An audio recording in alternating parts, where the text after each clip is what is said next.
Madame le maire, messieurs les députés, Madame le sénateur,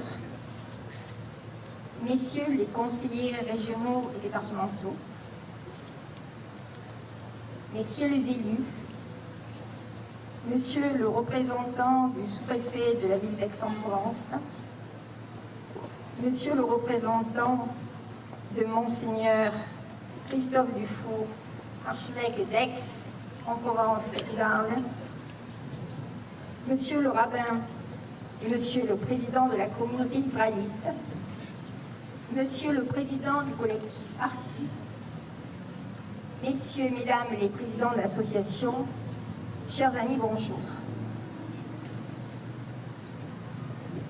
Il y a 100 ans, mesdames et messieurs, sous couvert de la Première Guerre mondiale, était ordonné le premier génocide du XXe siècle, l'extermination du peuple arménien pour ce qu'il était, arménien et chrétien.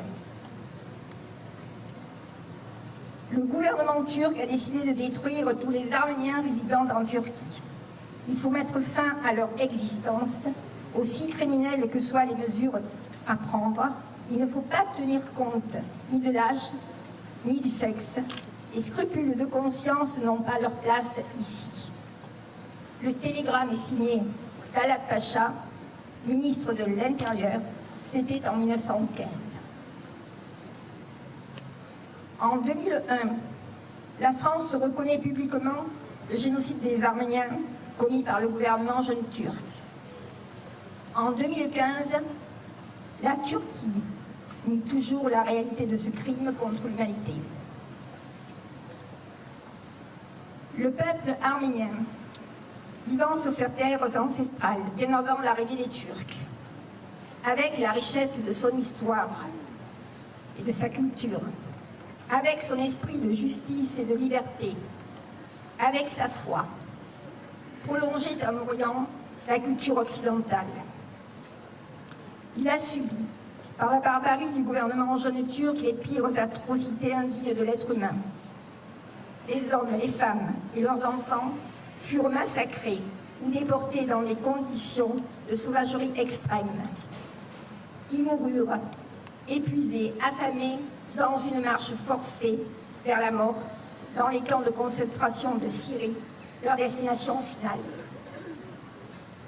Ces trésors millénaires de culture et de foi, toute trace d'existence furent effacées.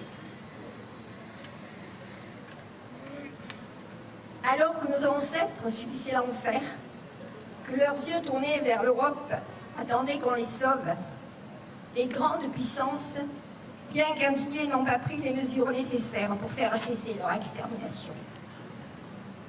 Pire encore, elles ont renoncé à condamner les jeunes Turcs et ont signé la fin de la présence arménienne dans cette région du monde, en dépit des valeurs morales qu'elle défendait. Le peuple arménien fut ainsi rayé de la carte d'Anatolie. Aucune condamnation pour sanctionner son crime, aucune réparation exigée. La Turquie, s'enrichissant de son triste forfait, bâtit sa superbe et sa puissance sur les biens spoliés pour anéantir définitivement les espérances des Arméniens. 100 ans déjà que quelques rescapés à l'errance, dépossédés de tout, de leur famille, de leur patrie, ont été décimés aux 4 coins du monde, où ils ont été accueillis, où ils ont survécu par d'effroyables efforts, donnant le meilleur d'eux-mêmes, leur participation à la réussite et au combat de leur pays d'adoption, avec l'ardeur, la fidélité et la loyauté qui les ont honorés et qui nous ont transmises. Mesdames, Messieurs, il est de notre devoir de citoyens de rappeler le souvenir de cette douloureuse page de l'humanité. Un impitoyable plan de massacre, planifié et appliqué systématiquement au service d'une idéologie ultranationaliste. De rappeler que ce génocide impuni a été la préfiguration de bien d'autres tragédies qui ont entaché le XXe siècle. d'évoquer cette actualité douloureuse et scandaleuse qui touche aujourd'hui, en 2015, les populations chrétiennes aux portes de l'Europe, ce qui nous ramène inévitablement aux abominations de 1915. De nous imposer ce combat de justice contre toute forme d'atteinte à la dignité des hommes. Mesdames, Messieurs, durant toute l'année du centenaire, un hommage universel sera rendu à la mémoire des 1 500 000 victimes innocentes qui ont été canonisées hier par la Sainte Église apostolique de Timiazine.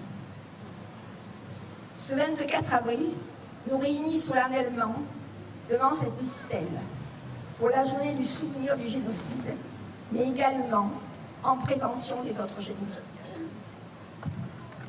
Cette journée est née du souvenir des rescapés, nos parents et grands-parents.